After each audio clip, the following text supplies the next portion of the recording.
bismil ilaahi ci barkeb sayxi Fadilu mi. maa ngi tudd El Hadj Fallilou Ndiaye di président national kuréelu turandoo Serigne Fallilou muy daayira bi ñuy wax daayira Adaayiful Fadaayil ci muy lëkkale képp koo xam ne tudde nañ la Sëñ Fallu muy ko góor ko jigéen man may président national. sa daati maay bëgg a way.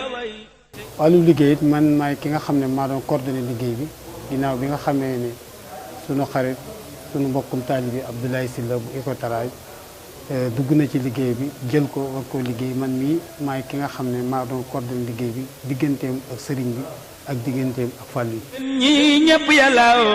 waaw liggéey bi dañ ci dellu si waate mooy gërëm yàlla yonent bi ak sëñ Touba gërëm sëñ Fallu mi nga xam ne tey moom liggéey bi waaye nag di gërëm ki nga xam ne mooy PDG bu Icotara muy Abdoulaye Sylla ndax keroog bi nga xam ne liggéey bi sas nañ ko turandoo sëñ Fallu yi lañ ko joxoon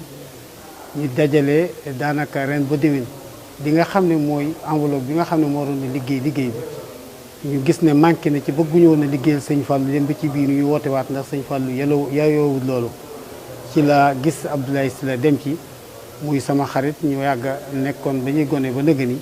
ma dem ci moom waxtaan ci moom waxa ko mu leeral ma ne dama bëggoon nga indil ma architecte bi nga xam ne moo yor liggéey bi ñu bokk toog waxtaan.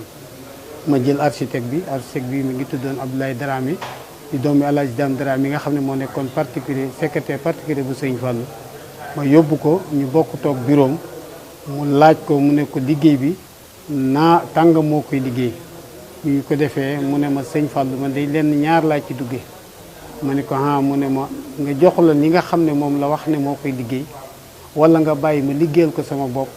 ngir Sëriñ Fallu jaral na ma lépp lu ma amoon tey ma def ko ci ba nga xam ne yaakaar naa ne bu ma ci paree dina taxaw taxawaayu 5 étoiles ñaanal ko rek la ko ñëpp war a defal. Masila Ñaŋ moo la way wi di sakku yi ngaram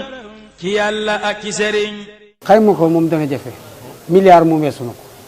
ndax li nga xam ne dal bi ngay gis dañ ko toj ba mu set wecc ku dalewaat ko fer bi andi machine à pompe mu def ko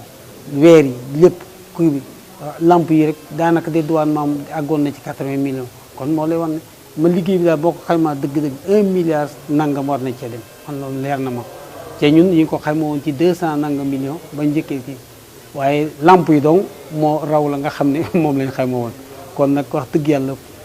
def na ci alalam def na ci doolem def na ci pëstéefam def na ci léppam waaye nag Sëriñ Fallu ko jaral. ak doole jaag maya. li nga xam ne mooy li ngay gis muy lampe bi c'est en or poto yi ngay gis lépp loo ci gis mu rek c'est en or fii sëriñ bi tëdd lii nga gis lépp c'est en or kon nag lampe yu ndaw yi ngay gis yëpp en or la muy côté bi la 6 lampes yooyu plus bu mag bii lépp c'est en or kon nag wax dëgg yàlla. Abdoulaye Sylla moom njabootu Serigne Touba mënuñu koo fay rawatina njabootu Sëñ Fallu ak képp koo xam ne bëgg nga Sëñ Fallu rek ndax barab bi ñu bëri dañ ko namoon kenn ku rek maam barab bi waaye tey jii biñu ne dañuy ubbi barab bi xool yépp a sedd te yaakaar naa ne lii taw bii rek wane na ne alhamdulilahi rabbil alamin tey la Serigne bi war a ñëw ñu jox ko caabi yi malgré des na sax ay yët na sew-sewaan waaye bëgg màggal gi comme ñëw na ci yëfi Serigne Touba war na su ko mën liggéey ci guddig àjjuma gi ñu war ko jox caabi yi mu dajeeg taw bi ñuy xaar sëriñ bi nii mu sóob taw bi loolu mooy wane ni yëfi Abdoulaye Sylla ak yëfi Icotara ca kaw rek. jiitam gi war na ku ne baaxam gi dañ ñëpp ne Seex Fallu rek a dajal.